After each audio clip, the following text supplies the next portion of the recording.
5 चुका ज्या की मी माझ्या जीवनात केल्या त्या कोणत्याच विद्यार्थ्याने करू नयेत.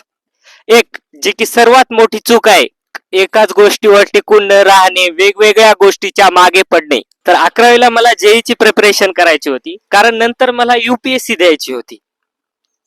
पण काही युट्यूबचे व्हिडिओ पाहण्यावरून मी नीटची तयारी करण्याचा निर्णय घेतला.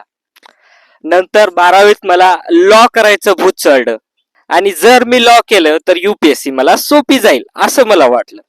पण माझ्या घरच्यांनी मला समजून सांगितल्यावर मी परत नीटचं रिपीट करण्याचा निर्णय घेतला. पण तेव्हाच मला AI बद्दल समजलं आणि मग मला वाटलं की पुढच्या 5 वर्षात AI तर डॉक्टरची जॉबच खाऊन जाईल.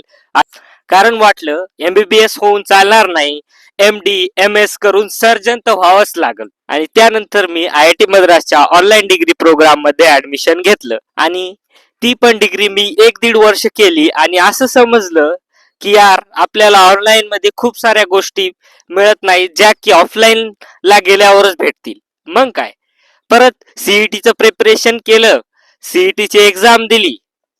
ऑनलाईन डिग्री तर चालूच आहे, पण तरी पण ऑफलाईन मध्ये जाण्यासाठी खूप उत्सुक आहे. पुढच्या 4 चुका सांगण्यासाठी पुढच्या व्हिडिओमध्ये सांगतो. धन्यवाद. पुढच्या 4 चुका सांगण्यासाठी आता वेळ खूप कमी उरलेला आहे, तर पुढच्या रील मध्ये. धन्यवाद. पुढच्या 4 चुका सांगण्यासाठी आता वेळ खूप कमी उरलेला आहे. सायनिंग ऑफ, पॉलिटो सचिन.